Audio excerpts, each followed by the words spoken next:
History was not only what was carved into stone or written in manuscripts, it was also what was told on the tongues of ancestors, in myths and stories that tried to explain existence. Tonight, we open a window onto those tales that outlived their tellers. Deep in the sea, where the light fades and the sounds vanish, a story sleeps, a story whose mystery no one has ever solved.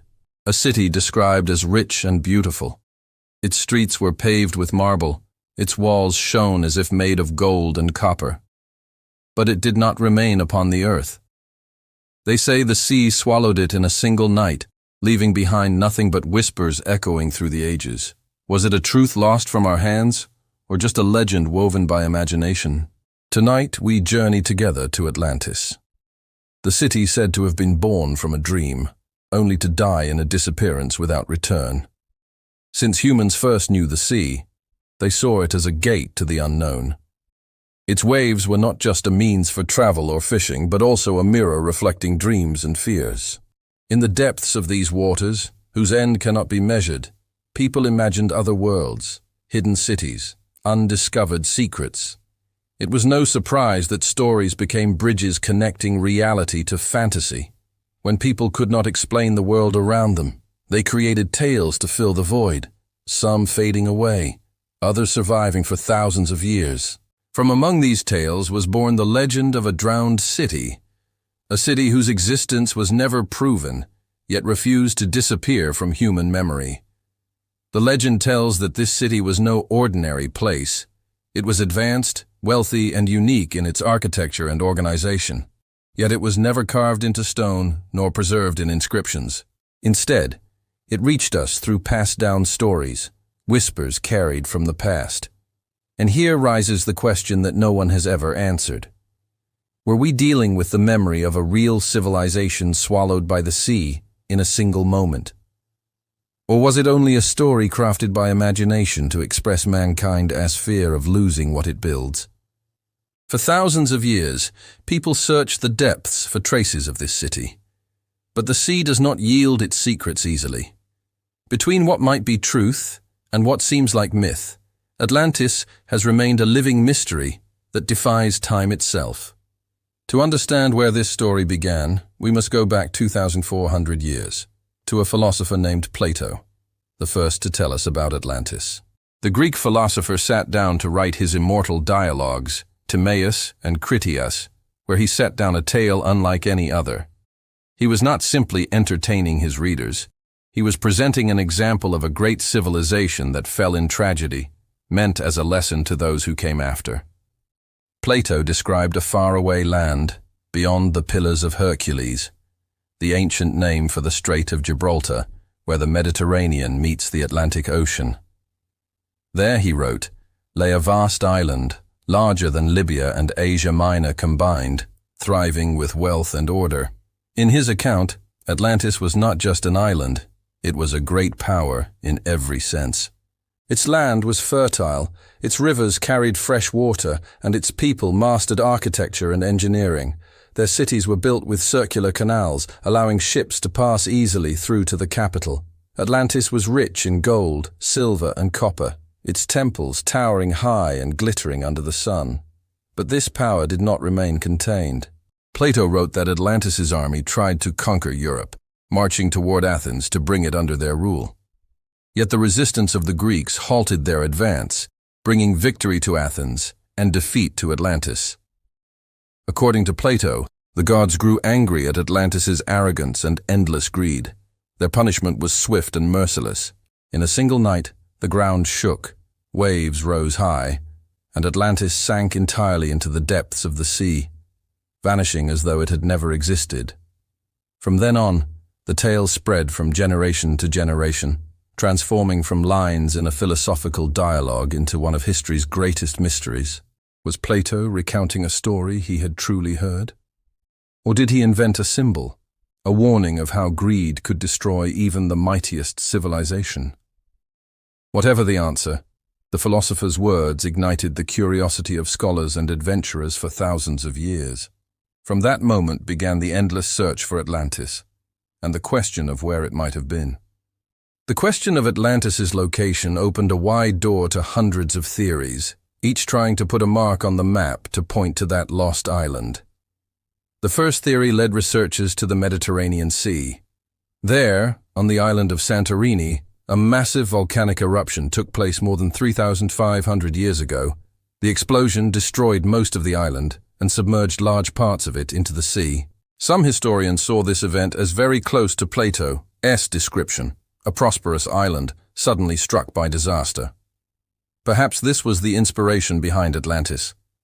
Santorini had indeed been thriving before the catastrophe, much like Plato's account of the vanished island. But not everyone was convinced the story could be confined to the Mediterranean. Others looked directly to the Atlantic Ocean, suggesting that the Azores Islands or the Canary Islands might be remnants of the drowned continent. The location fits more closely with the Pillars of Hercules, the Strait of Gibraltar, which leads directly into the Atlantic. Some explorers still believe the deep waters near these islands may conceal secrets not yet discovered. There were also those who went even further, linking Atlantis to the American continent. Some theories claimed that civilizations which later appeared in Central and South America, like the Maya, could have been descendants of survivors from Atlantis who migrated across the ocean. Though exciting, these ideas remain without decisive scientific evidence. Despite centuries of speculation, no theory has provided final proof. Archaeologists have never found a single ruin, inscription, or artifact that could be linked to Atlantis. The sea has remained silent, and maps without answers. The legend resisted being tied to one location, keeping the mystery alive. This led researchers to ask another question. Could a civilization of such scale and advancement really have existed thousands of years ago? And what kind of progress had it achieved? Plato's description of Atlantis went far beyond location and wealth.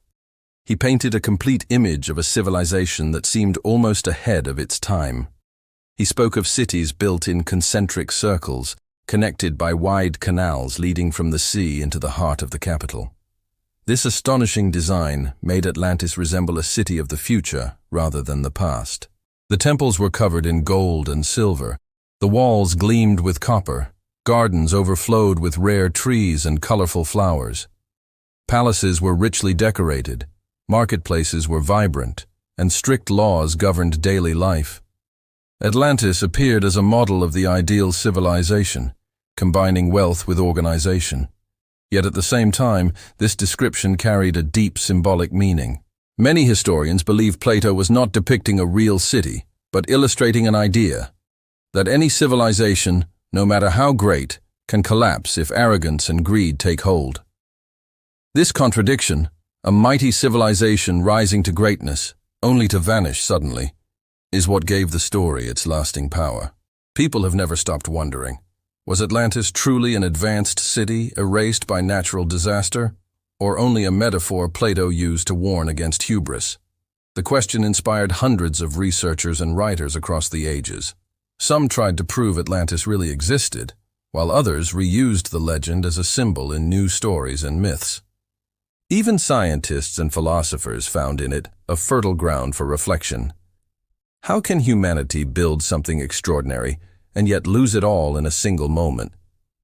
Thus, Atlantis transformed from just a city mentioned in old texts into an eternal idea, one that continues to captivate anyone seeking to understand the fragile bond between progress and collapse. But to dig deeper, we must also look at how scientists themselves treated the story. Did they dismiss it as pure imagination, or did they see something worth investigating? Since Plato wrote his tale 2,400 years ago, scholars have debated whether Atlantis was myth or memory. Some saw it only as a symbolic warning, an ethical and political message about the dangers of greed. But others were not satisfied with that explanation. They turned to nature and geology, searching for signs that a catastrophic event, volcanic eruptions, earthquakes, or tsunamis, might have indeed drowned a populated land. In the 19th century, a bold voice emerged, Ignatius Donnelly.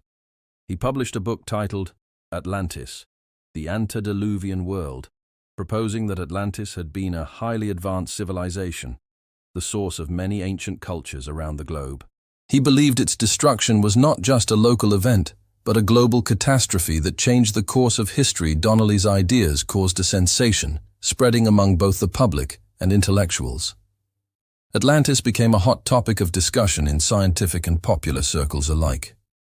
With the rise of modern science in the 20th and 21st centuries, the mystery resurfaced, this time with more precise tools.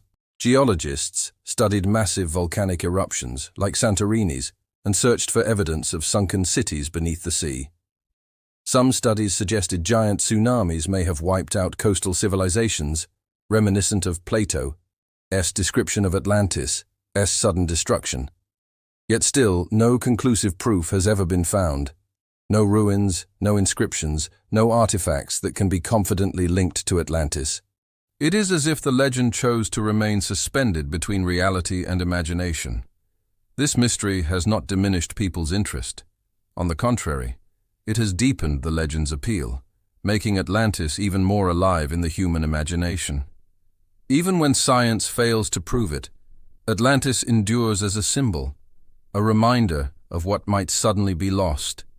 The question moved beyond laboratories and excavations into the realms of literature and art. Atlantis became an endless source of inspiration. It was not confined to Plato's dialogues or scholars' debates, but grew into a permanent part of human culture. In the 19th century, Donnelly reimagined it as a civilization that preceded and surpassed all others.